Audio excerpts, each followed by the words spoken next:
Fala pessoal, beleza? Que bom que vocês estão aqui para mais um vídeo aqui no nosso canal. Se você não é inscrito, se inscreva, siga nossas redes sociais, enfim, Instagram, TikTok e Facebook também. Muito bom ter vocês por aqui para mais um vídeo. E, como de costume, a gente sempre faz alguns vídeos conversando um pouco sobre diversos temas. Hoje vai ser específico sobre questão de decreto dominical, mas eu vou contar para vocês algumas histórias de bastidores que eu acho que vai fazer um pouco mais de sentido quando vocês começarem a entender o que está acontecendo dentro do contexto da divisão norte-americana, tá? Eu não fiz esse vídeo antes, porque eu estava lançando aquele mini documentário sobre o decreto dominical e o Heritage Foundation e o documento que a Conferência Norte-Americana respondeu, falando que não iremos guardar domingo, coisas desse tipo. Incluindo também os vídeos sensacionalistas da Maísa Ribeiro, as daí vocês já estão acostumados, não tem moral nenhuma, né, absoluta. Rodrigo Silva e todos os outros aí gerando, usando a teologia do medo e do pânico com relação aos adventistas. Nós vamos falar sobre alguns pontos, mas acho que vale a pena também ressaltar um pouco da minha experiência enquanto eu estava na igreja adventista no ano de 2022, que foi o último ano que eu fiquei na igreja adventista do sétimo dia.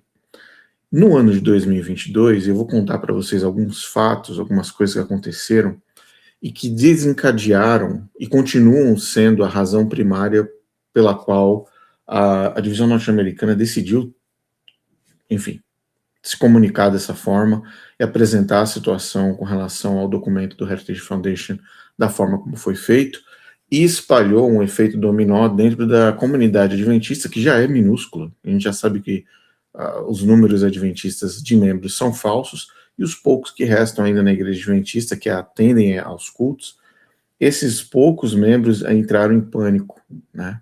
Entraram em desespero, com medo do que está acontecendo dentro do contexto americano. Nesse canal, eu vou colocar aqui do lado aqui as imagens. Nesse canal nós já temos pelo menos 4 ou 5 vídeos dedicados exclusivamente com relação ao decreto dominical, as Blue Laws, as leis azuis e assim por diante, que já estão aqui disponíveis. Você pode assistir a qualquer momento, com fontes primárias, com documentos originais, com tudo certo. Basta você assistir e você vai entender o contexto. Mas hoje a conversa é sobre a estratégia, os bastidores. Por que o Adventismo age dessa forma, está agindo dessa forma, principalmente aqui nos Estados Unidos, tá? Dentro do Brasil, ainda é fácil enganar o brasileiro. Você não precisa de muito, você precisa de um culto organizado, dois, três Rodrigo Silvas da vida no púlpito, uma oração, uma música de fundo, e você convence o adventista a qualquer coisa. Aqui nos Estados Unidos é um pouco mais difícil, tá? Eu vou explicar por quê e por que eles tomaram essa decisão, tá? Mas antes de a gente começar, eu quero agradecer a todos vocês que acessaram o site iasd.com.br, vou colocar aqui embaixo também, vou compartilhar aqui a tela com vocês rapidamente. Já são menos de um mês, acho que o site está no ar, o quê? 3 semanas, eu acho, contando hoje, dia 31 de janeiro. Então o site está 3 semanas no ar, nós já cruzamos a barreira de mais de 70 mil acessos. 70 mil acessos em 3 semanas. A gente já tem pelo menos mais de 200 e poucos artigos, mais de 50 vídeos, nós temos documentos aí que estão sendo colocados diariamente, e artigos importantes para vocês que estão buscando respostas sobre o adventismo do sétimo dia. Então, eu coloquei aqui, e a nossa conversa hoje vai ser baseado nesse artigo específico que eu publiquei antes de ontem, se não me engano, dia 30 de janeiro.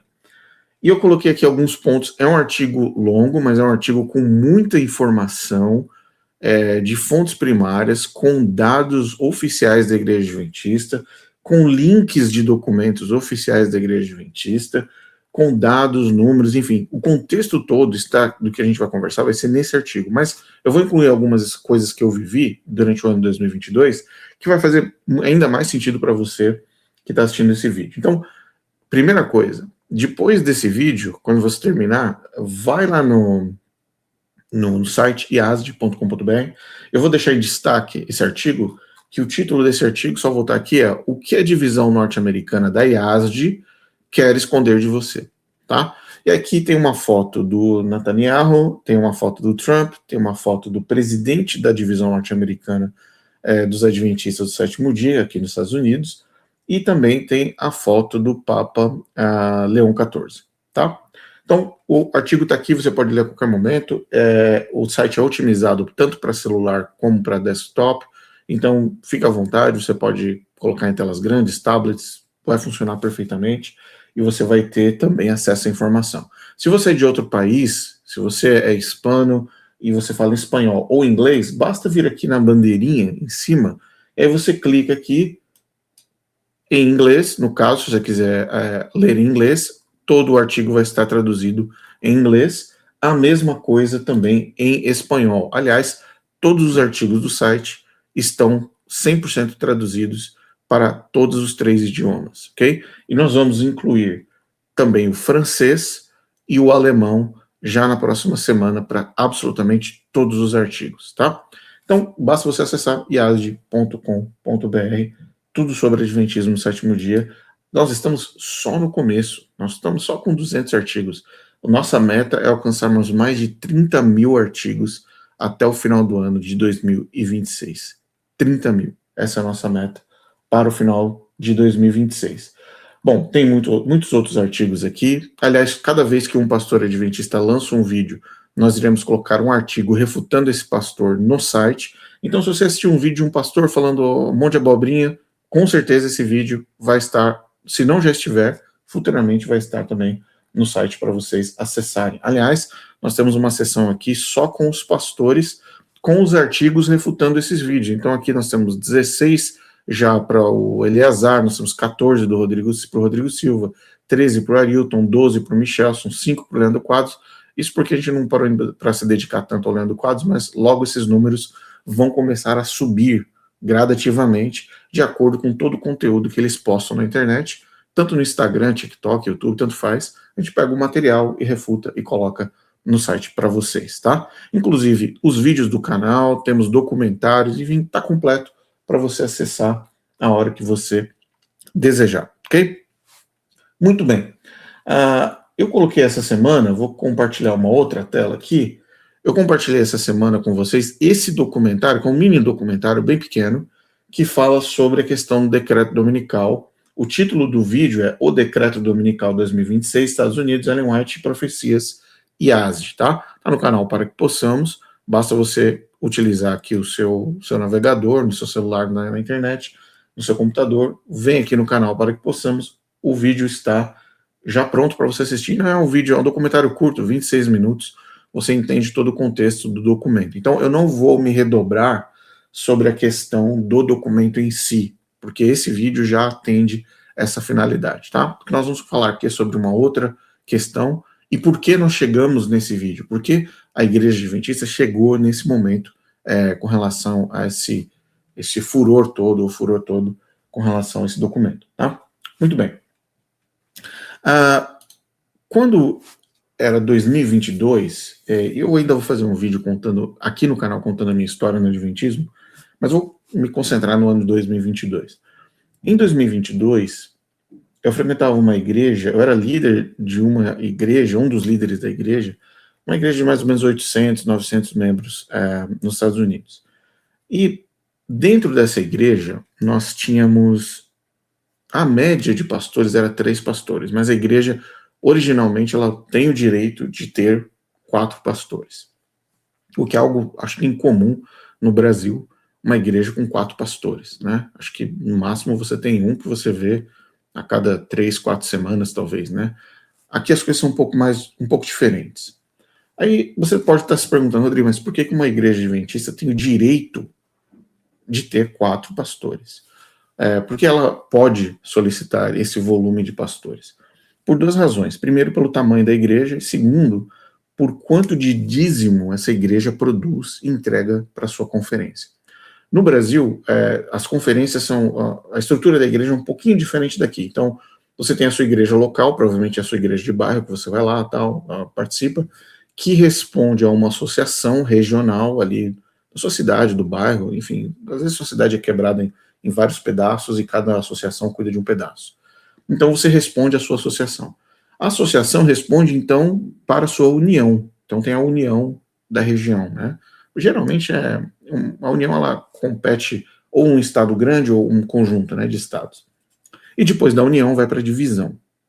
Então a divisão sul-americana que cuida da divisão toda. Então é um conjunto de países. Então você percebe países, estados, bairros ou cidades e aí a igreja.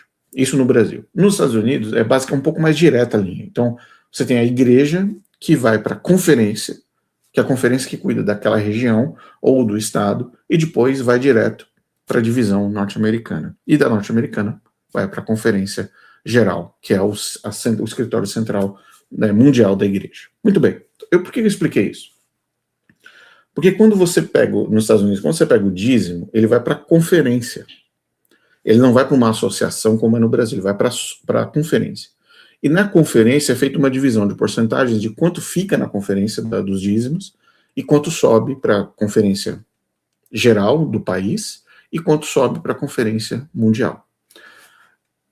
Quando foi 2022, eu expliquei todo esse contexto para chegar nesse ponto. Quando foi em 2022, nós estávamos passando por um desafio dentro da igreja que envolvia dois problemas sérios.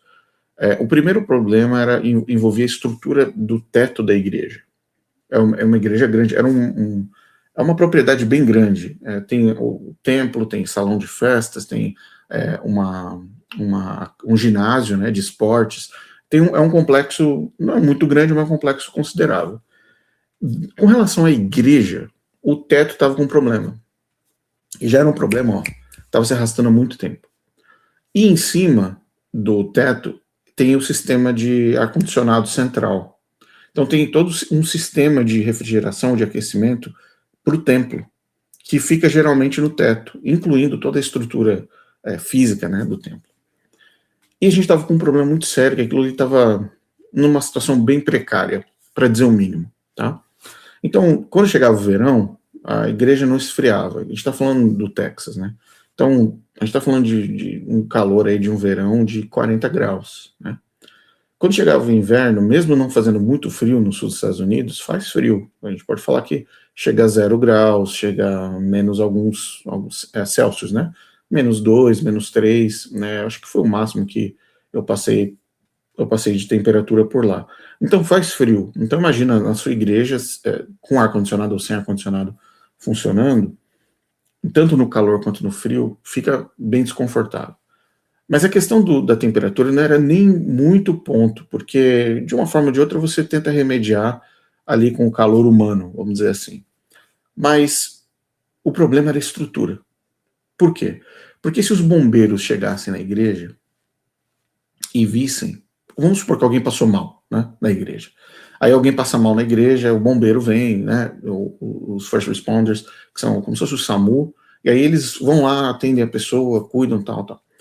E se esse bombeiro, se essa pessoa, né, que é esse profissional da emergência, olha para a estrutura e encontra algum sinal de degradação na estrutura, né, da propriedade, isso chama atenção. Então, automaticamente, isso geraria uma consequência grave, que estava a ponto de, se batesse um bombeiro, o pessoal da cidade, da prefeitura, poderiam interditar a igreja.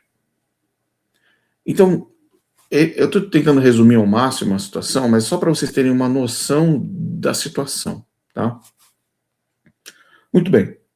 Você deve estar perguntando, Rodrigo, para chegar nesse ponto, a igreja provavelmente não estava recolhendo dízimos e ofertas suficiente. E esse é geralmente o primeiro pensamento que vem. Quando você olha, e eu vou falar aqui para vocês quanto essa igreja recolhia de dízimos, tá? De dízimos. A igreja recolhia de dízimos anualmente 1,2 milhões de dólares. 1,2 milhões de dólares. Todo ano. Esse dinheiro enviado para a conferência do Texas. Uma igreja que gera 1,2 milhões de dólares de dízimos geralmente não deveria estar passando por esse tipo de situação. Mas para as pessoas que não conhecem a igreja adventista, eu vou dizer por que uma igreja com esse volume anual de dízimos estava vivendo uma situação precária. Porque a igreja adventista leva e retira da igreja local, do bairro, 100% dos dízimos. Então, a igreja os irmãos que entregam o dízimo, esse dízimo desaparece. Quando acontece na segunda-feira, depois do culto é no sábado. Na segunda, o dinheiro vai para a conferência. E a igreja fica com o que na mão, Rodrigo? Fica com as ofertas. E nem 100% das ofertas. Fica com uma porcentagem boa. Se eu não me engano, a gente estava na casa dos 80, 60, 70, 80% de ofertas. É uma coisa nessa média. E subia ainda 20% das ofertas, entre 20% e 30% das ofertas subiam para a conferência. Muito bem. Não dá para você rodar uma igreja com esse complexo que eu mencionei para vocês na casa da manutenção, tá? Vamos supor que a igreja esteja funcionando. Tudo perfeito, tudo novo, limpo, maravilhoso. Só para fazer a manutenção, esse valor das ofertas já não é suficiente. Por quê? Porque no contexto da teologia adventista, o dízimo é mais importante que a oferta. O adventista ele vive nessa bolha mental de que o dízimo é mais importante que a oferta. Então ele se foca, ele sangra suas finanças para atender o dízimo. E a oferta fica naquela coisa assim, dá $1 para a criança, dá $1 para o outro menino, seu filho, $2, $3 ali por sábado, $5 por sábado, é a média do que entra de oferta. Mas a família sangra pelo dízimo, porque o dízimo é para salvação. Lembra o que o Arilton de Oliveira prega? É uma questão sine qua non. Se você não dá o dízimo, você perde a sua salvação, você não entra no céu. Então, o Adventista Sétimo Dia ele é ensinado constantemente que se ele não der o dízimo, ele está colocando em risco a salvação. Então, dá para entender por que a igreja adventista retira 100% do dízimo das igrejas. Porque ela sabe que os dízimos, a chance dos dízimos de entrar são maiores, é muito maior do que o das ofertas. Então elas vão lá, ela pega a mão dela e arranca todo o dízimo da igreja. A igreja fica nua, sem dízimos. Fica apenas com os pouquinhos, os mingados das ofertas.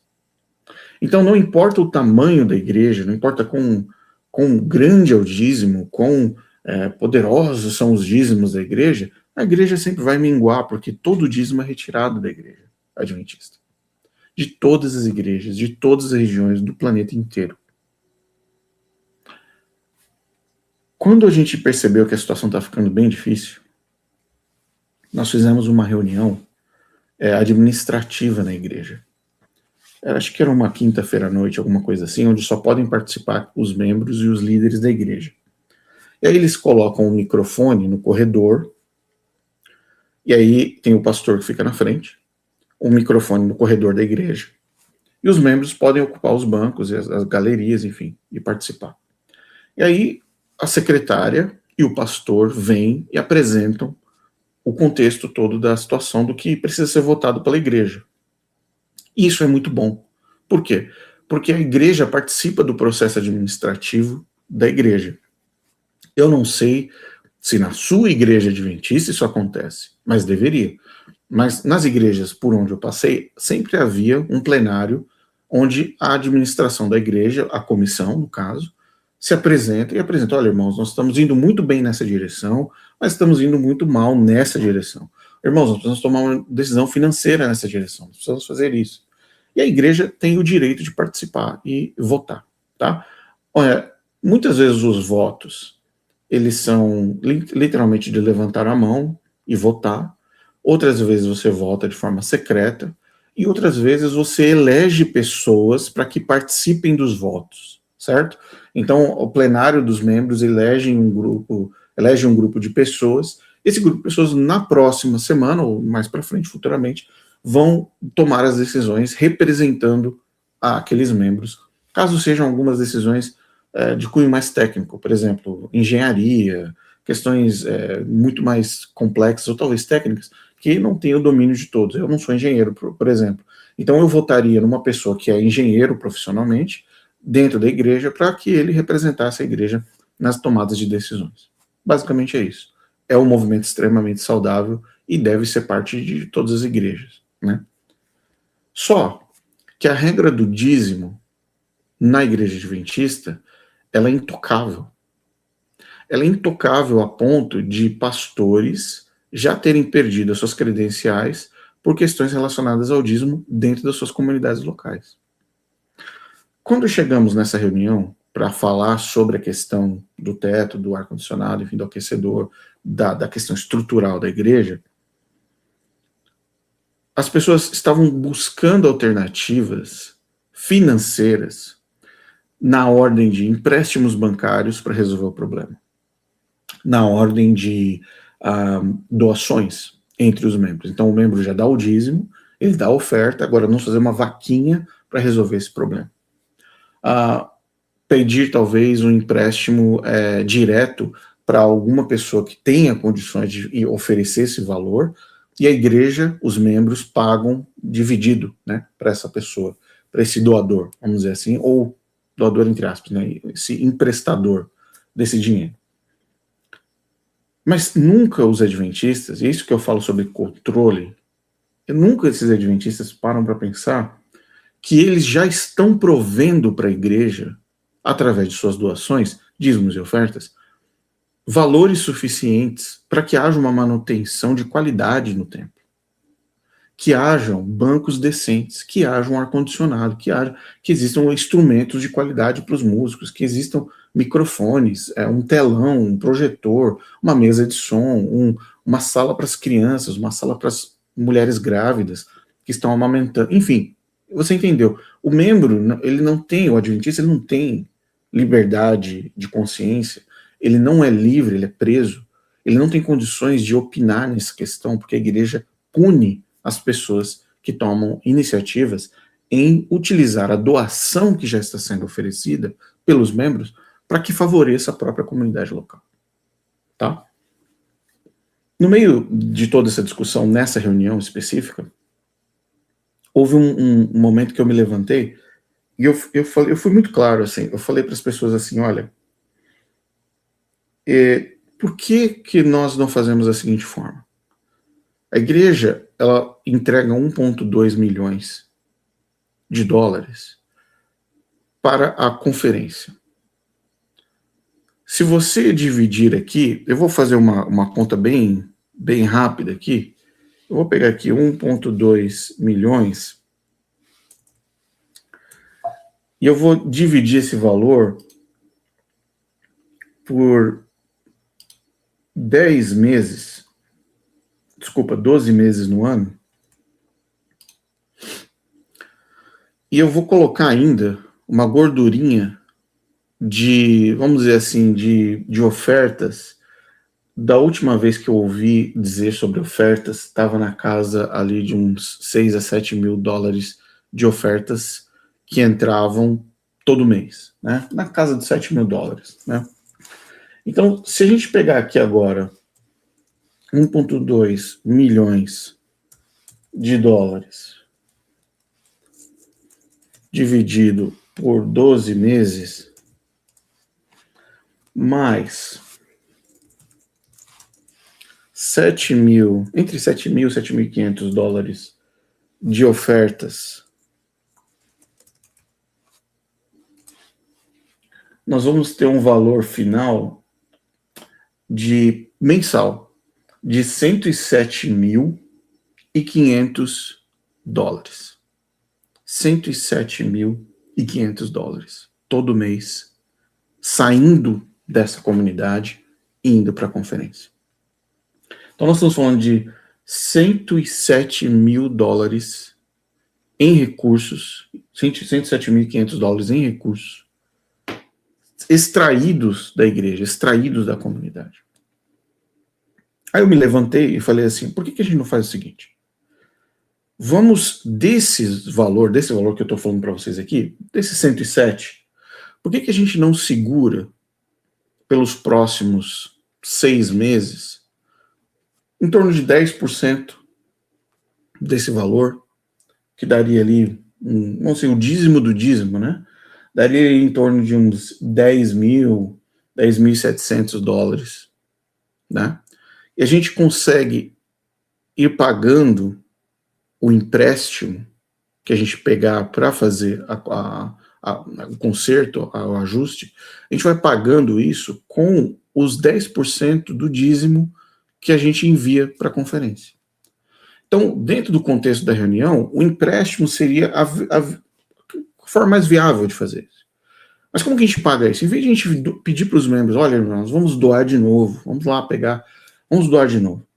Por que a gente já não pega o que a gente está doando? A gente tira dessa doação, por mês, 10 mil. Pega 10 mil por mês. E aí a gente manda para a conferência 90%. Então a conferência, a igreja adventista, em vez de tirar 100, tiraria 90, ficaria 10 dentro da igreja, e com esses 10, todo mês, a gente pagaria a conta do empréstimo. O total estimado do conserto estaria em torno de 300 a 350 mil dólares para consertar tudo. Então conserta a questão do teto, ajusta, dá aquela ajeitada e resolve a questão da refrigeração e do aquecimento.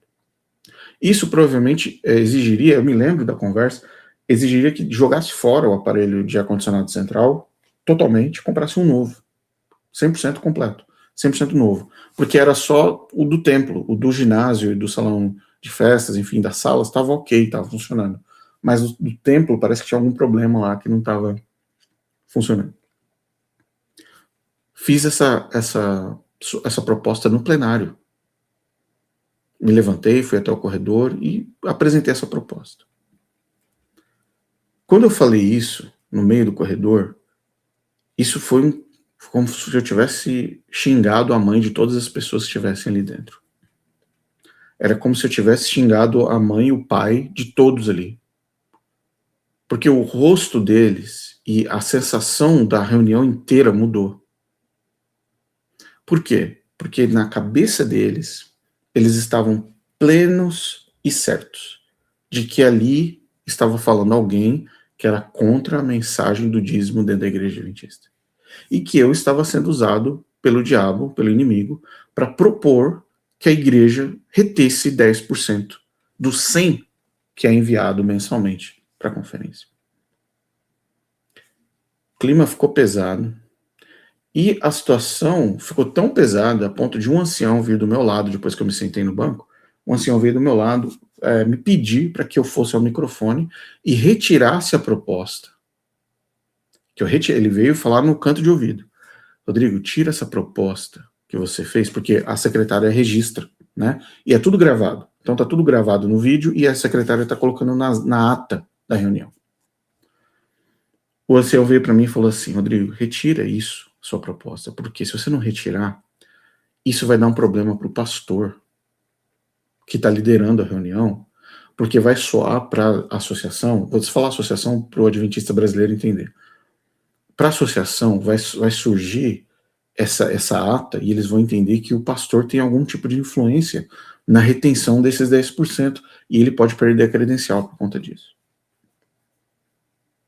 Eu ouvi isso depois que eu saí do microfone, eu voltei do corredor, sentei no banco e o ancião imediatamente veio do meu lado me falar isso. Para que eu protegesse o pastor de perder a credencial caso essa proposta permanecesse dentro da ata da reunião, porque a associação, né, no caso a conferência, poderia entender que essa foi uma iniciativa que eu estava agindo em conluio com o pastor para conseguir resolver o problema financeiro da igreja através da retenção de 10% do dízimo. Quando eu ouvi aquilo, eu fiquei abismado, porque o sistema corroído financeiro da igreja adventista, ele foi desenhado não com base na Bíblia, não com base no cristianismo, foi baseado numa estrutura sectária desenvolvida pelo próprio diabo, pelo próprio Satanás. Por quê? Porque o inimigo ele não quer que a igreja local tenha, vamos dizer assim, a liberdade do crescimento em Cristo, e parte disso é exigido por uma comunidade saudável financeiramente. Não. Você tem que olhar para o topo da pirâmide. O topo da pirâmide é a igreja, é o sistema. Então, se o topo da pirâmide retira tudo, essa igreja vai ficar dependente de quem? Tecnicamente, da pirâmide. Só que na igreja adventista, a pirâmide não ajuda quem está embaixo. E se você for no site da Conferência Geral da Igreja Adventista, da Igreja Mundial, das regras de como utilizar o dízimo, você vai ver todas as proibições do que o dízimo não deve fazer. E ajudar os pobres, ajudar os membros, ajudar na construção e manutenção, ajudar na estrutura, ajudar na saúde da igreja, na saúde financeira. É proibido. Isso não é cristão. Eu não retirei a minha proposta. Eu falei, eu sinto muito, mas não posso retirar uma proposta dessa, haja vista a situação que nós estamos passando por aqui. Eu estou contando essa história para vocês, esse vídeo talvez fique um pouco longo, nós estamos com 30 minutos. Estou contando essa história para você porque você vai entender a questão do Heritage Foundation. Você vai entender a questão do documento. Só que eu preciso trazer você lá para o começo, lá para o fio, começo desse fio, para levar você até onde, por que a Igreja Adventista decidiu publicar a questão do Heritage Foundation, do documento sobre o decreto dominical. Você vai entender. Quando acabou essa reunião, era durante a semana, 2 finais de semana depois, eu entrei em contato com o presidente da conferência, que era a conferência da igreja que eu participava. Por coincidência, um brasileiro. E o nome dele é Elton de Moraes, presidente da conferência do Texas. Eu estou falando de uma reunião que aconteceu a portas fechadas dentro de uma igreja hispana. Se eu não me engano, era a igreja, era Spring Branch Hispanic SDA Church, alguma coisa assim. Uma igreja grande, diga-se de passagem. Uma igreja grande, importante ali na região. E ele topou se reunir comigo, e nós fizemos uma reunião a portas fechadas. E eu vou compartilhar isso com vocês aqui agora. Não é por conta do contexto financeiro de dízimo, porque essa é uma questão que o Adventista do Sétimo Dia, ele já abriu mão. Ele prefere sangrar para sustentar a organização do que colocar na boca dos seus filhos. Não é nem esse tipo de argumento que eu estou fazendo aqui. Mas eu vou abrir o que aconteceu nessa reunião, especificamente nesse assunto, para você entender a questão do decreto. Eu cheguei na igreja, era de tarde, era um sábado à tarde, e eles estavam fazendo um treinamento com anciãos, alguma coisa assim, e eles estavam falando sobre evangelismo, enfim, crescimento, acho que alguma coisa nesse sentido.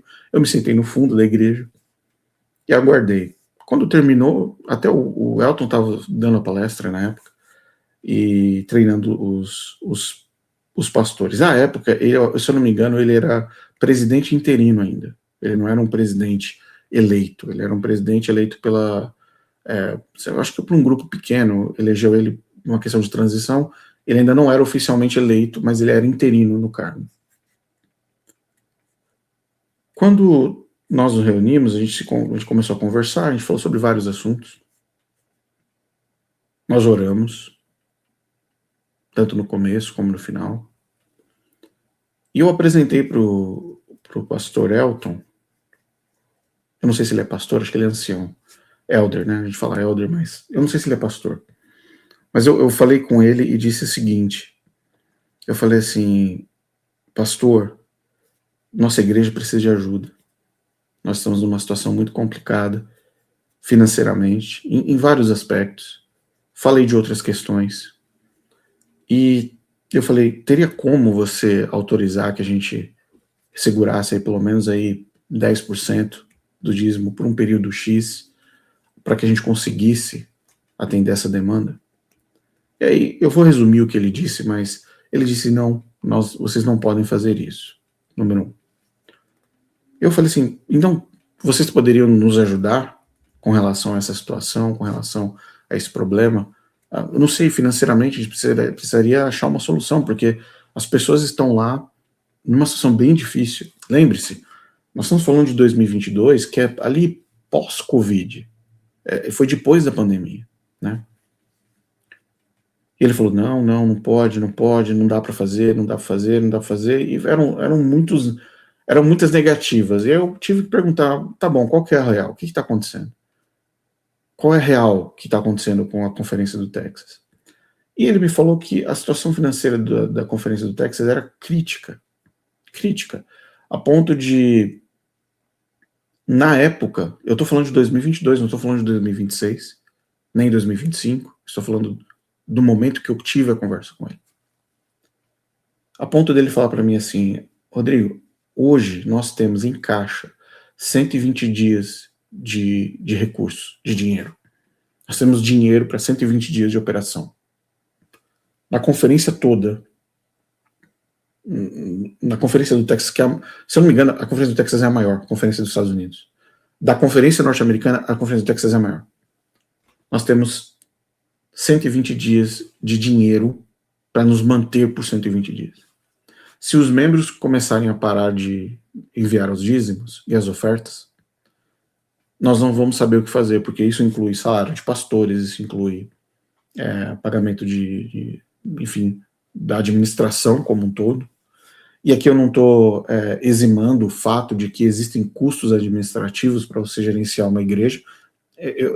Ninguém é cego com relação a isso. Mas o que eu estava questionando era se possível fosse retirar 10%. Fica com 90%, mas deixa 10% na igreja. Esse era o meu questionamento. Quando eu fiz novamente essa proposta, ele falou não. E eu vou falar, ele disse uma coisa mais séria. Quando ele viu, eu acho que ele percebeu que eu estava insistindo, e eu tinha um nível de influência considerável dentro da igreja. E ele falou assim, olha, e eu digo mais, se vocês tomarem essa atitude, se vocês tomarem essa decisão de reter essa porcentagem, na segunda-feira, nós estamos falando do culto de sábado, na segunda-feira seguinte ao culto de sábado, nós iremos nos reunir com os líderes da igreja, nós vamos fechar a igreja. E a gente fecha a igreja. Essa foi a resposta. Eu argumentei com ele do ponto de vista de que se os bombeiros interditassem o prédio, não haveria possibilidade dos membros se reunirem e, em consequência, não haveria possibilidade de dar manutenção dos dízimos e das ofertas sendo recebidas. Lembre-se, eu estou falando de $107 mil. $107 mil. Não teve conversa. Só que na época que eu estava falando com ele, ele não fazia ideia, ele não sabia que eu já havia internamente, na minha mente, no meu coração, já tinha deixado o adventismo. E que eu estava num processo de transição e treinamento para uma pessoa me substituir no cargo de liderança que eu ocupava dentro da igreja. Mas aquele movimento que eu estava fazendo era um último movimento, talvez a última tentativa, enquanto eu ainda estava lá, de tentar influenciar a igreja para que ela tivesse pelo menos uma estrutura melhor. Mas eu fracassei. Por quê? Porque o sistema não permite. E principalmente porque as pessoas, como eu mencionei na reunião administrativa, olhavam para mim como eu sendo um tipo de instrumento do mal, fazendo uma proposta completamente absurda, diabólica, financeira, para solucionar o problema. Falando da crise financeira de 2022, dentro do contexto da divisão norte-americana dos Estados Unidos, como você vai ler no artigo que eu coloquei no iasd.com.br, você vai perceber que existem dois problemas centrais na divisão norte-americana. Eles possuem um caixa que está secando. Por quê? Porque o caixa está secando porque as pessoas que vão para a igreja adventista está diminuindo a cada ano. E dentro do site, deixa eu ver se eu coloco aqui para vocês na tela, no site, no artigo, eu coloquei uma tabela deixa eu compartilhar aqui com vocês. Eu coloquei uma tabela que mostra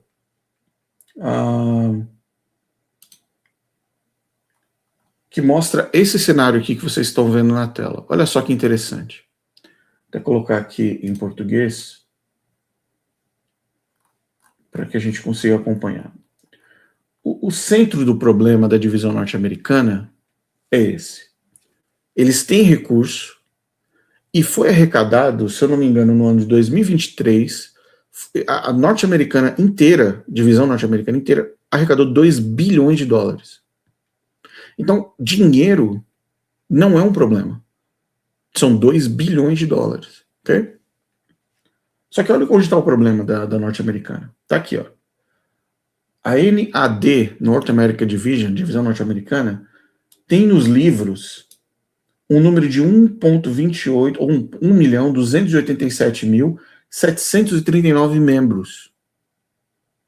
Só que olha quantos membros de fato atendem e frequentam a Igreja Adventista norte-americana. 215.703. Nós estamos falando de 100% dos que estão nos livros da Igreja Adventista norte-americana. De 100%, 16% são os que de fato atendem aos cultos, estão frequentando os cultos da Igreja Adventista norte-americana. Isso quer dizer que a ausência está na casa dos 83%. Ah, Rodrigo, de onde você tirou isso? Está aqui, ó. PDF está aqui. Lá no artigo você vai ter acesso. Aí você fala assim, poxa, mas peraí. E a nova geração? Está aqui na tabela também. A nova geração entre 18 e 35, eles não estão conseguindo segurar 70% dos jovens dentro da Igreja Adventista norte-americana. Então, o que esse quadro, o que essa tabela demonstra para a gente aqui de uma forma bem simples para explicar para você? A Igreja Adventista arrecada recursos e tem dinheiro no caixa, só que ela já sabe que o forecasting, né, olhando para frente, a previsibilidade da Igreja Adventista na divisão norte-americana é de estar ligada aos aparelhos antes de falecer completamente. Por que isso? Porque se você não tem jovens, e você não retém os jovens, e você não consegue ter uma adesão de participação nos cultos acima de 50%, 51%, 52% do volume total de membros da sua comunidade, você tem um problema sério. Isso aqui é o que a gente chama de morte lenta. É uma morte lenta. Você não rejuvenesce a sua base e você perde as pessoas que já fazem parte dela. Aliás, eu já coloquei aqui, isso é oficial, a Igreja Adventista perde 42% todos os anos. 42% dos nossos membros. Todos os anos. Então, não adianta ter dinheiro no caixa se daqui 5, 10, 15 anos você vai estar colapsado. E qual que é o primeiro movimento que ocorre? Fechamento de igrejas. O primeiro movimento que ocorre não é fechamento de igrejas, é transformar pastores que trabalham full-time, que trabalham em tempo integral, em part-time, meio período. São pastores que podem agora ter outras ocupações profissionais e são pagos para administrar a igreja de sexta a domingo. Então, sexta, sábado e domingo, eles administram, segunda-feira ali também, para alguma coisa administrativa, mas eles são livres de segunda a sexta a terem outra função, vamos dizer assim, profissional, para colaborar financeiramente na sua renda. Esse é o primeiro sintoma. Isso já acontece na North American Division há muito tempo. Há muito tempo. Mas a gente vai chegar nesse ponto. Vamos no outro ponto. Depois que você transforma o seu full-time pastor, ou o seu pastor que trabalha ali o tempo inteiro integral em meio período, o próximo passo da morte lenta é fazer com que os anciãos da igreja sejam eleitos e sejam abençoados como sendo pastores leigos. Então você tem uma igreja que tem ali seus 50, 100 membros, que é a média das igrejas adventistas nos Estados Unidos, entre 50 e 100 membros. Você não consegue pagar um pastor full-time para trabalhar naquela igreja, porque aquela igreja não arrecada um volume de dízimo suficiente. Se eu não me engano, cada igreja, para ter um pastor dedicado, tem que fazer $60 mil em dízimos por ano. Acho que esse era o número de 2022. Eram $60 mil por ano em dízimos, no mínimo, para você ter direito a um pastor. Se a igreja não consegue chegar nesses 60 mil, acho que 60 mil, 50 mil, ela fica abaixo, nos 20 mil, que não vem pastor. Um pastor só vem para fazer batismo e santa ceia. O resto é administrado pelos anciãos, que, se desejarem, podem ser nomeados como pastores oficiais leigos. Ou seja, além de ele ter a vida profissional dele como ancião, como um homem, pai de família, ele vai agora ser um pastor da igreja adventista leigo, não vai ganhar nada, não tem salário, não tem nada. É basicamente ser um ancião, mas com o título de pastor. E aí ele toma as decisões como pastor, mas ele não é pastor oficial, ele é leigo. Depois desse ponto, quando passa desse ponto, agora o próximo ponto é fechar a igreja. Aí começa a fechar as igrejas. Qual outro problema da divisão norte-americana? Pastores. Não conseguem ter pastores para atender as igrejas. A Andrews não consegue gerar um volume de pastores suficiente para atender as igrejas. O déficit, se eu não me engano, há um ano atrás, o déficit da divisão norte-americana era de mais de 450 pastores. Ou seja, a divisão precisava de 450 pastores para mandar para as igrejas, eles não tinham. Posso dar um exemplo dentro do contexto da minha conversa com o Elton? Na igreja que eu frequentava, um rapaz de uma família muito bacana na igreja, um jovem, foi crescendo, nascido dentro daquela igreja, foi crescendo e foi se destacando na questão de pregação, de estudos, dentro da igreja adventista, daquela igreja local que eu frequentava. Quando chegou nesse 18 anos, depois que ele terminou o high school e foi para a faculdade, terminou o high school, a igreja adventista falou assim, nós vamos patrocinar você, chegou para a família, vamos patrocinar o seu filho para ele ter uma bolsa de estudos na Andrews. E a igreja patrocinou o rapaz para Andrews. Na conversa que eu estava tendo com o Elton disse para mim, Rodrigo, a situação está tão difícil com pastores, isso em 2022, que nós investimos em talentos, e o Elton está 100% correto. É como se fosse jogador de time de base, sabe? Jogador de time de base. Ele está 100% correto. Ele vai lá, investe no jovem, pega o jovem que está ali, acabou de sair do ensino médio, e investe dando uma bolsa de estudos para ser pastor. Aí pode mandar para Andrews, manda para Pacific Union, manda para Walla Walla, manda para Southern University, doesn't matter, o Tennessee, qualquer um. E manda para esses colégios adventistas, forma o garoto, pastor, só que agora, na hora que for dar um chamado, o chamado vem diretamente da conferência que investiu no rapaz, certo? Então, se eu não me engano, esse rapaz, não vou citar o nome dele, se eu não me engano, eu vi no Facebook que ele já foi agora, ele já terminou os estudos da Andrews, e agora ele já está voltando oficialmente para o estado do Texas. E ele está agora numa igreja, numa cidade no estado do Texas, que eu estou sabendo. Então, exatamente como o Elton me disse, ó, vamos investir na base para formar pastores e tê-los de volta para a gente. Para você ter uma ideia de como a situação está complexa com relação a pastores. Então, nós temos desafios aqui, que eu mostrei para vocês. Nós temos desafios financeiros, porque o poço vai secar. O poço seca porque não tem pessoas atendendo dentro da igreja, e o poço seca porque os jovens não estão ficando. Você vai ver aqui no documentário, no artigo, várias tabelas que você pode vir aqui analisar e entender o contexto do que é a divisão norte-americana hoje, aqui nos Estados Unidos, para os adventistas do sétimo dia. E o cenário é terrível, o cenário é muito ruim. Vamos lá. É um artigo longo, não vou me prender na questão desse artigo, vou avançar na história agora, para você entender por que a divisão norte-americana fez o que fez com relação a esse documento do Heritage Foundation. Se você olha para a situação da divisão norte-americana e faz um cálculo, se você é consultor de business, se você é consultor de empresas, estratégico, etc., você já entendeu o contexto. Você não precisa nem ler o artigo, você já entendeu que a vaca está indo para o brejo.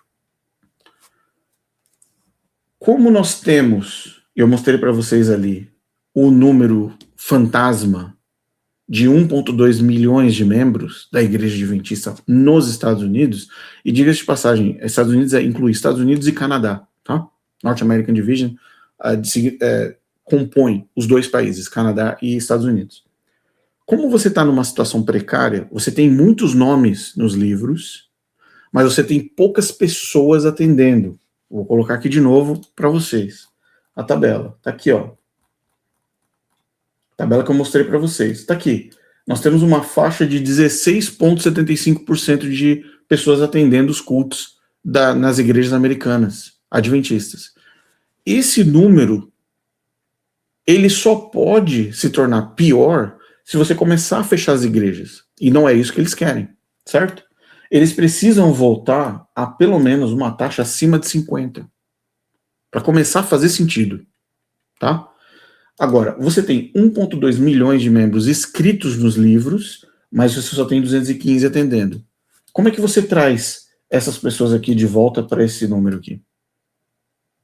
Como é que você traz? Se essas pessoas todas que passaram pela Igreja Adventista, esses 1,2 milhões de pessoas que passaram pela Igreja Adventista, eu pergunto para você que está me ouvindo, como é que você traz essas pessoas de volta?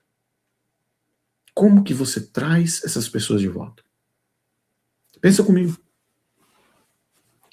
Pensa comigo como é que você traz esses mais de 800 e poucos mil, mais de 800 e poucos mil pessoas de volta, sentar nos bancos das igrejas adventistas do sétimo dia. Como é que você faz isso?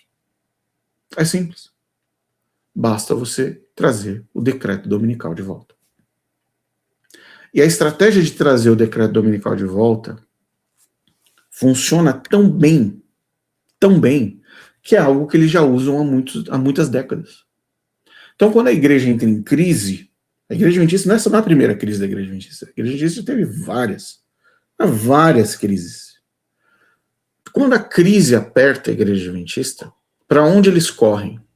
Para o medo profético, para a teologia do medo, para os dragões saindo do mar, para o decreto dominical, para o Papa perseguindo a sua família, para o Papa matando teus filhos. Essa é a forma mais fácil, a forma mais simples de resolver esse problema. Por quê? Porque mesmo que o adventista saia da igreja, que ele seja liberto das doutrinas de demônios, que ele seja liberto de Ellen White, as cicatrizes de uma seita, muitas vezes, permanecem abertas. O emocional continua rachado, com medo de algo que possa acontecer, e que a pessoa diz para ela diariamente, entendendo de forma racional e bíblica, que é uma mentira. Quantas pessoas eu conversei nessas últimas 2 semanas que me disseram, Rodrigo, eu não sou adventista, não acredito mais em nada, mas eu ainda sinto medo dentro de mim quando falam de Papa e de decreto dominical. E eu falo para as pessoas, se isso fosse anormal, aconteceria talvez com 2, 3, 4 pessoas. Mas não, acontece com muitas. Por quê? Porque o medo e a teologia do medo, marcadas dentro de uma seita, rasgam o tecido emocional do ser humano e que demora muito tempo, muitos anos para ser curado. Então, por que a divisão norte-americana das igrejas adventistas do sétimo dia dos Estados Unidos e Canadá decidiram pegar um documento que não fala absolutamente nada de proibição de adoração aos sábados, que não fala sobre proibição de adventistas irem para a igreja, ou de muçulmanos adorarem nas sextas-feiras, ou de outras igrejas que adoram em outros dias, ou religiões? Por que o documento não apresenta proibições de adventistas do sétimo dia trabalhando aos domingos? Porque o documento literalmente não apresenta isso. Agora, nós não estamos falando da conferência africana, nós não estamos falando da conferência brasileira, nós não estamos falando da conferência francesa, nós estamos falando da conferência norte-americana, que já conhece o que são as Blue Laws, as leis azuis nos Estados Unidos, e que existem em mais de 28, 29, 30 estados, há séculos. Dá um exemplo para vocês do que eu já vivi com relação a leis azuis. Posso dar um exemplo? Na época que eu era adventista, acho que nós tínhamos uma ideia de comprar um carro, e nós falamos, vamos procurar um carro. A gente estava procurando um carro durante a semana, a gente não conseguiu. Veio o sábado, Quando acabou o sábado, eu lembro no pôr do sol, e eu falei para minha esposa, falei, então amanhã vamos procurar, vamos dar uma volta para procurar um carro, né? Nas lojas. Acordamos cedo, tomamos café da manhã e saímos para procurar o carro. Quando nós começamos a dirigir, isso no Texas, tá? Quando nós começamos a dirigir pelas ruas, nós percebemos que todas as lojas de carro estavam fechadas. Todas elas. Eu falei, nossa, que estranho. Mas as lojas estavam abertas ontem, não estão abertas hoje, por quê? Aí, isso era de manhã, isso era por volta de umas 10 da manhã, 10 e meia, né? Muito bem, a gente achou muito estranho, cansamos de rodar, voltamos para casa. Acho que no mesmo dia, no mesmo domingo, nós saímos, ou foi um domingo depois, não me lembro, nós saímos para almoçar no restaurante, era domingo, saímos para almoçar. E já era de tarde, então nós estamos falando de 1h, 2 da tarde. Quando nós saímos do restaurante, nós vimos as lojas de carro abertas. Aí eu falei, não é possível, naquele domingo não era feriado. Por que está aberto hoje e não estava aberto naquele domingo? Ah, tudo bem, então vamos aproveitar e vamos dar uma volta. Com o tempo, você vai aprendendo que leis azuis existem para dar às pessoas a oportunidade de separar a parte da manhã ou o domingo para outras atividades que nem sempre e nem são obrigatoriamente religiosas, que são um dia de folga. O que acontece na questão dos carros é que, no Texas, a lei azul com relação à venda de automóveis só pode ocorrer depois do meio-dia. Essa lei era mais rígida antigamente, onde proibia completamente a abertura de lojas de venda de carro, de automóveis, aos domingos, completamente, não podia abrir. Aí você fala assim, poxa, Rodrigo, mas o que tem a ver fechar a loja de carro aos domingos? De onde vem essa ideia? E eu explico para você, a ideia é que no momento em que inventaram os automóveis no planeta Terra, os vendedores de carros usavam os carros para andar pelos bairros, fazendo todo aquele barulho e fazendo aquele frisson, porque carro era uma coisa nova. Isso a gente está falando, gente, no começo do século XX. Tá? Quando os carros começaram a ficar totalmente ali disponíveis comercialmente, os vendedores acharam uma boa estratégia andar com os carros próximos às igrejas, porque a maior população, as pessoas estavam indo para a igreja no domingo de manhã. Então, que momento mais interessante para fazer o marketing quando a galera estava saindo da igreja ou indo para a igreja. Então, os donos das lojas de carros pegavam os carros, passavam na frente das igrejas, davam uma volta pela igreja, e os carros na época eram barulhentos, lembra?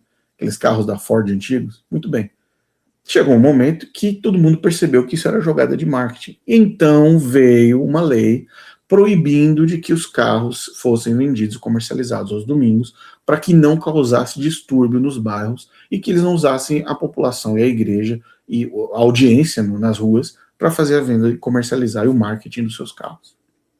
Era por isso que foi criada uma lei chamada Lei Azul, para que os carros não fossem vendidos aos domingos.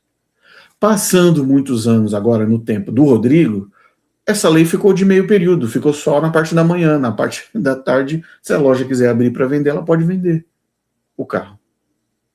Então, a própria Lei Azul já se mudou, já alterou, porque agora o dono de loja de carro não vai ficar rodando com os carros, vai ficar rodando com os carros ao redor de uma igreja, gente, não faz sentido nenhum. Põe um anúncio no Facebook, põe um anúncio no YouTube e vende o seu carro. Põe umas faixas, põe aqueles bonecos voador na frente lá da loja, e os carros nem fazem mais barulho hoje como eram os carros da Ford, né, no começo do século XX. Você entende por que foi criada essa Lei Azul? Dá uma outra Lei Azul do que eu vivi. Estou falando de momentos que eu participei, tá? Bebida alcoólica. Só pode comprar bebida alcoólica depois do meio-dia no Texas. Tem um horário, tem uma janela. Quando dá domingo, você só compra bebida alcoólica depois do meio-dia. Depois do meio-dia, 1h, eu acho. Se não me engano, eu não sei, eu vou pesquisar aqui. Acho que é 11, meio-dia, alguma coisa assim. Agora, por quê? A loja de bebidas está fechada? Não, a loja de bebidas no Texas, na Lei Azul, na lei dominical da bebida, a loja está aberta, está vendendo suco de uva, está vendendo refrigerante, está vendendo doce. Tá vendendo um monte de coisa lá, a loja está aberta. A lei azul proíbe a compra de bebidas alcoólicas. Se você for no Texas hoje de manhã, 9 horas da manhã, num domingo, for tentar comprar uma cerveja, você não vai conseguir. É contra a lei. E se alguém pegar você vendendo uma cerveja de manhã do seu business, você vai ser multado. Por quê? Porque o Texas entende o seguinte: meu amigo, você quer beber? Bebe, mas vai para a igreja primeiro. Ou espera pelo menos até o seu estômago. Vai tomar um café, vai comer um colate, né? Quem conhece colate sabe o que eu estou falando. Vai comer um colate, vai comer sei lá, uma comida, um café da manhã. Quando chegar meio-dia, você compra a tua cerveja. Não precisa comprar cerveja. Vai, quer saber? Você vai bêbado para a igreja? Não. Então vai para a igreja primeiro, depois você bebe. Só que isso fecha a loja, fecha o comércio de manhã? Não. O comércio está aberto. Se você quiser ir no supermercado de manhã, você vai lá no supermercado e compra. Você não vai comprar cachaça. Vai comprar o suco de uva. Essa é a lei azul de vendas de bebidas alcoólicas num período curto no domingo de manhã. Lei azul. Agora, esse vídeo já está com 1 hora. Agora eu te pergunto, você acha que a divisão norte-americana dos Estados Unidos, lá da Igreja Adventista, não sabe o que é a lei azul? Você acha que o presidente da divisão norte-americana dos Estados Unidos não sabe o que é a lei azul? Você acha que o presidente das conferências norte-americanas, o Elton de Moraes, você não acha que o Elton de Moraes não sabe o que é a lei azul? Sendo que ele é do Texas? É óbvio que esses caras sabem. Eles sabem tão bem, tão bem, tão bem, a ponto de ser ridículo a resposta que foi dada pela Conferência Norte-Americana para o Heritage Foundation, que só está falando de que essas leis azuis, como eu citei, da venda de automóveis, da venda de bebidas alcoólicas, num domingo de manhã, são coisas positivas para a sociedade. Que a ideia é fazer com que as mais cidades possam aderir a essas leis, ou leis que fomentem o convívio familiar. Ou qualquer coisa que valha. Se você não tem família, vai andar num parque, vai curtir a natureza, vai viajar, vai num parque de diversão, vai assistir um filme no cinema. Relaxa, bicho. Só que acontece o seguinte, as pessoas no Brasil não sabem o ritmo que acontece aqui de vida nos Estados Unidos, então eles acham que aqui tem 78 milhões de feriados, que as pessoas aqui estão tecnicamente torcendo para que tenha um feriado prolongado de sexta a segunda, algo que é extremamente raro aqui, diga-se de passagem. Coisas como essa. Então, nós estamos falando de uma cultura diferente, de um local diferente, de leis históricas de mais de 150 anos, 200 anos de vida, que já existem há todo esse tempo e fazem parte do convívio e da comunidade, e ninguém morreu por isso. As adventistas continuam indo à igreja aos sábados, não teve marca da besta, não teve nada, porque fechou a loja de carro, agora vai ser a marca da besta. Então, olha só, é infantil o que a divisão norte-americana fez, e é mais infantil ainda, pastores adventistas do sétimo dia brasileiros, pregadores brasileiros, pastores de grupos de WhatsApp, esses indivíduos que talvez nunca pisaram nos Estados Unidos, não fazem ideia do que é uma lei azul, nunca viveram, nunca conviveram nesse ambiente, vieram apresentar que o que o Heritage Foundation apresentou é um sinal contra a liberdade religiosa, quando, pelo contrário, no próprio documento, eles apresentam que a questão religiosa é importante. Só que é mais fácil você trazer de volta essas pessoas aqui, essas pessoas que eu estou marcando aqui na tela, é mais fácil você trazer pelo medo. É mais fácil você trazer essas pessoas de volta pela dor, pelo medo, pelas cicatrizes emocionais que elas possuem na vida delas. É mais fácil você falar para a pessoa, ó, agora vai, hein? Agora o decreto dominical vai e vão te perseguir, você vai ser morto. Lembra, você saiu agora, seu apóstata. Lembra? Lembra que você ouviu lá que Ellen White disse do decreto? Tá tudo acontecendo agora, 2026, olha só. Por fim, o maior aliado dos Estados Unidos, isso só quem sabe talvez more aqui, só quem mora aqui entenda isso perfeitamente, o maior aliado dos Estados Unidos da América se chama Israel.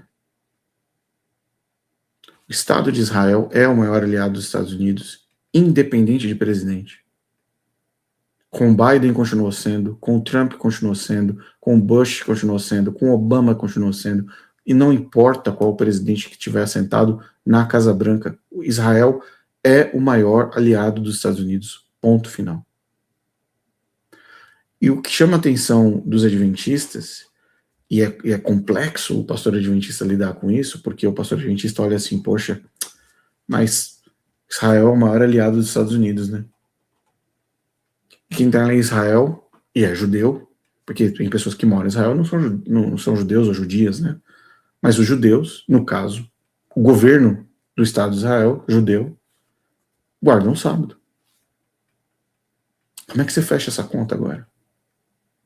Como é que você fecha a conta da perspectiva evangélica americana de que os evangélicos, a igreja evangélica dominical, tanto igreja batista, presbiteriana, metodista, anglicana, doesn't matter, não importa qual seja, apoiam o Estado de Israel, apoiam a guarda sabática do Estado de Israel. Aí você quer fazer acreditar que os Estados Unidos vão atacar, perseguir, aprisionar e matar os judeus que estão em Israel? Se você nunca foi a Nova York, você não conhece qual o poder e a expansão dos judeus no Estado de Israel, no Estado de Nova York. Em Nova York, no Estado de Nova York e na cidade de Nova York, os judeus literalmente dominam. Quer dizer, então que agora a polícia americana vai se juntar com o Papa para matar e perseguir os judeus lá no Estado de Nova York. É isso que vai acontecer.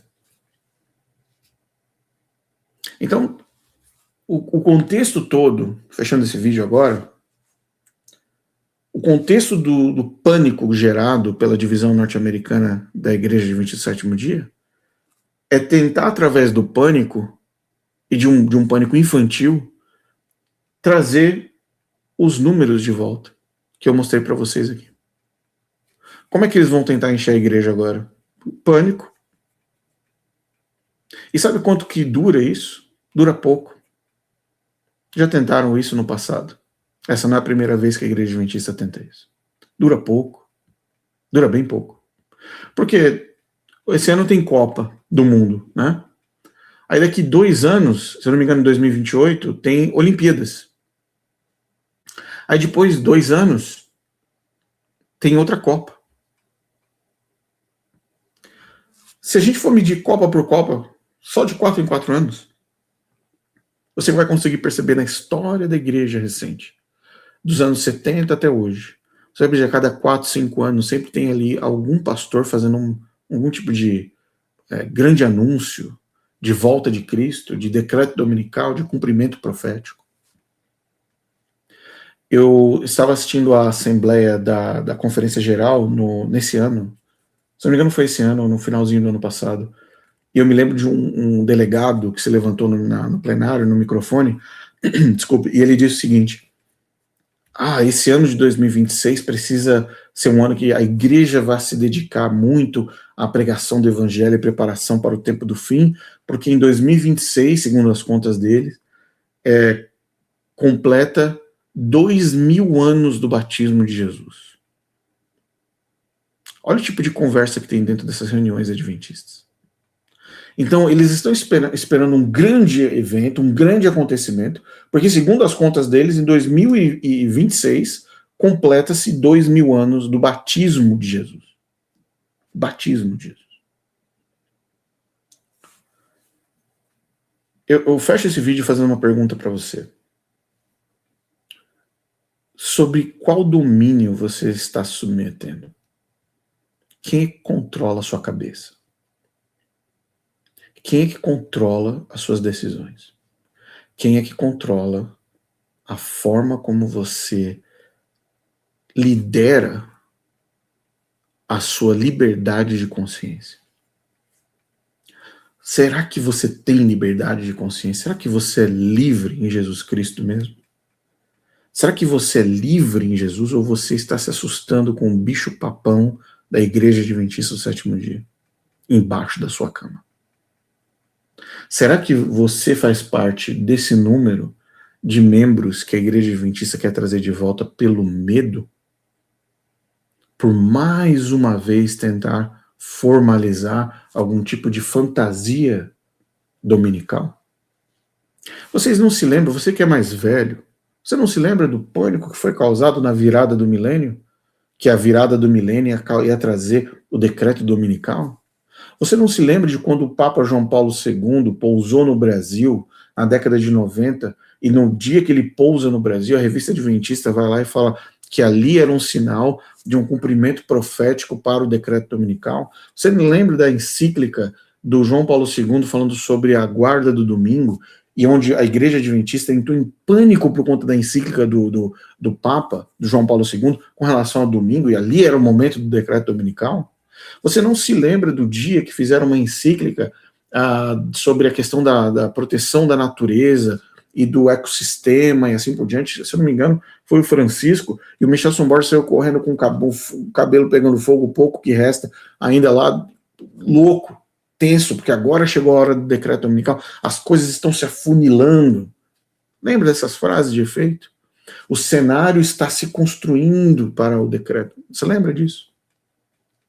Se você já tem barba branca e é adventista, você sabe do que eu estou falando. Se você já tem filhos dentro da igreja adventista, você sabe do que eu estou falando. E até quando você vai continuar sendo feito de idiota? Voltando em todo esse vídeo, eu mostrei para vocês que um problema financeiro dentro de uma igreja local não é tratado da forma correta e os membros são tratados como se fossem constantes patrocinadores de um movimento sectário chamado Adventismo Sétimo Dia. E esse movimento não tem pena dos seus membros. E aí você olha, eles olham para os números de 16% de pessoas atendendo aos cultos, e você fala assim, não, mas espera aí, como assim? Não, temos que fazer alguma coisa, vamos procurar e aí você recebe. Agora, você acha que a Heritage Foundation, que mandou a carta, o documento para a Conferência Geral para a Divisão Norte-Americana, não mandou o mesmo documento para outras igrejas, incluindo batistas do sétimo dia, incluindo presbiterianos batistas? Você não acha que o contexto ali não foi um ataque a nenhum dia de guarda, mas foi uma forma de tentar ajudar as pessoas a compreender que cada vez mais as pessoas precisam ter um momento para elas? E que se você mora aqui nos Estados Unidos, você sabe do que eu estou falando. Então, para com esse pânico, para com esse desespero. E vai estudar o que de fato é o decreto dominical de Ellen White. Porque eu tenho certeza de que você não conhece. E no decreto dominical de Ellen White, e a forma mais simples de finalizar esse vídeo é dizendo isso, no decreto dominical adventista do sétimo dia, a forma mais simples de explicar como é que você recebe a marca da besta e como você recebe o selo de Deus dentro do contexto da igreja adventista, sabe como é que é? Você precisa trabalhar aos domingos para receber o selo de Deus. E você não precisa trabalhar aos domingos para receber a marca da besta. Se você não quiser receber a marca da besta no decreto dominical imbecil de Ellen White, se você não quiser receber essa marca da besta, o que você tem que fazer, adventista, é ir trabalhar aos domingos. Porque esse é o sinal de revolta contra o decreto. Aí eu pergunto para você, você trabalha aos domingos? Até a próxima. A gente se vê no próximo vídeo. Um abraço.